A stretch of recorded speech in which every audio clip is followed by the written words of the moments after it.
દીપકની જ્યોત દિવેલનું ઉમેરણ થતાં જેમ પ્રકાશિત બને એમ આપણા સૌના જીવનમાં સેવા, સત્સંગ, ભક્તિ, ભજન અને હરિનામ સ્મરણ રટનનો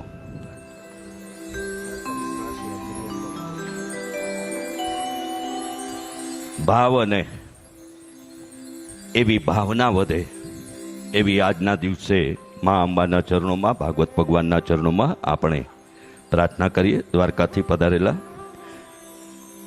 હેમલભાઈ ઠાકર ભાગવત ભગવાનનું અને પૂજ્ય જિગ્નેશ દાદા રાધે રાધેનું ભાવ પૂજન સંપન્ન કરશે. આણંદ ખાતે મને યાદ છે ત્યાં સુધી લગભગ 2021થી અત્યારે એટલે કે 3 કે 4 કથાઓના આયોજન પૂજ્ય દાદાના વ્યાસાસનના ભાગવત કથાના ગુણગાનના થઈ ચૂક્યા છે અને થઈ રહ્યા છે. મારે એક વિનંતી કરવી છે આપ સૌને કે હવે ભાગવત ભગવાન આ કથા પંડાલમાં બિરાજે છે, જેથી હવે આ મંદિર છે, બૂટ ચપ્પલ કોઈ પણ કથા પંડાલમાં પહેરીને આવશે નહીં. મારા જમણા હાથે ઊભેલા તમામ સજ્જનો, વડીલો, આપ પણ સ્થાન લઈ લેશો અને આપણા બૂટ ચપ્પલને કથા પંડાલની બહાર વિરામ આપશો. મારા જમણા હાથ તરફથી પણ વ્યવસ્થાના આવશ્યક સ્વયંસેવકો સિવાય સૌ કથા પંડાલમાં સ્થાન લઈ લેશે. આપ સૌના મોબાઈલ સાયલેન્ટ મોડમાં રાખશો એવી પણ વિનંતી છે. આવો, વિશેષ કોઈ વાત કરવાને બદલે સતત વહેતી આ શબ્દગંગાની પ્રવાહિતા ગઈકાલે જ માણિકબા પરિવાર ધોળકાના એ પવિત્ર પ્રાંગણમાં શ્રીમદ ભાગવત સપ્તાહનું 7મા દિવસનું વિશ્રામ સત્ર સંપન્ન થયું.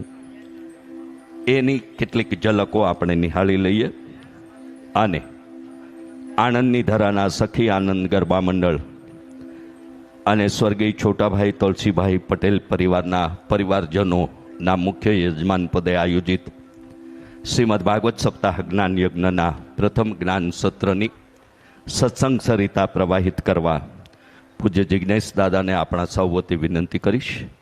સાથે સાથે શ્રીમદ ભાગવત કથાનું મહાત્મ્ય અતુલ્ય અને અવર્ણનીય છે. આપણને સૌને આ ધર્મગ્રંથો, ધર્મસ્થાનો અને ધર્મ માટે ભજન, ભક્તિ, આરાધના, ત્યાગ, પરિત્યાગ, તપસ્યા કરતા ઋષિઓની ભૂમિ એટલે ભારત, ગુજરાત. કે ગુજરાત વિશેષ રીતે આગવું સ્થાન ધરાવે છે, કારણ કે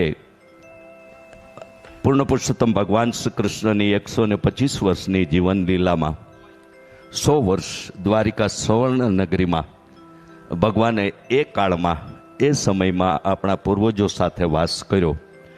તો ગુજરાત અને ભારત વિશે કહું કે આપણા દેશ વિશે કહું તો એક જ પંક્તિમાં આપણા દેશની વિશેષતા દર્શાવી શકાય કે હમ ઉસ દેશ કે વાસી હૈ जिस देश में गंगा बहती है. આપણી ઓળખમાં આ એક જ પંક્તિ પૂરતી છે.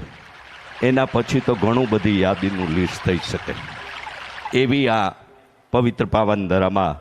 અને આપણે તો ઈશ્વરને પણ આમંત્રણ દેનારા છીએ કે કાઠિયાવાડમાં કોક દિન ભૂલો પડ ભગવાન, થાને મારો મહેમાન, તો તને સ્વર્ગ ભૂલાવું શામળા. એ ફરી હું યાદ કરું કે પ્રગટ બ્રહ્મ સ્વરૂપ પરમ પૂજ્ય વંદની પ્રમુખ સ્વામી મહારાજની દિવ્ય ચેતનાને આપણા સૌના આજે વંદન વ્યક્ત કરતા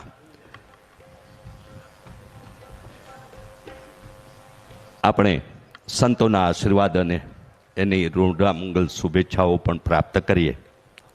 નડિયાદથી પધારેલા ગોપાલદાસજી મહારાજ,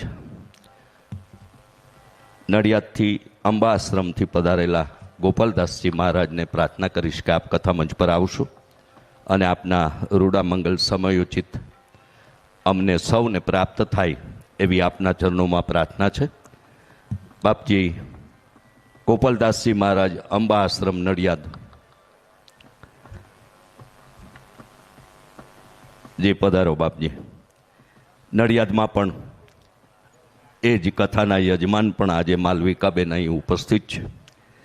સંતરામ મંદિરના લીમડાવાળા મેદાનમાં પૂજ્ય દાદાના વ્યાસસ અને આવા જ ગુણગાનની ગાથાનું આયોજન ગોપાલદાસજી મહારાજને પ્રાર્થના સાથે વિનંતી, રૂડા મંગલ આશીર્વાદ સમયોચિત પાઠવશે.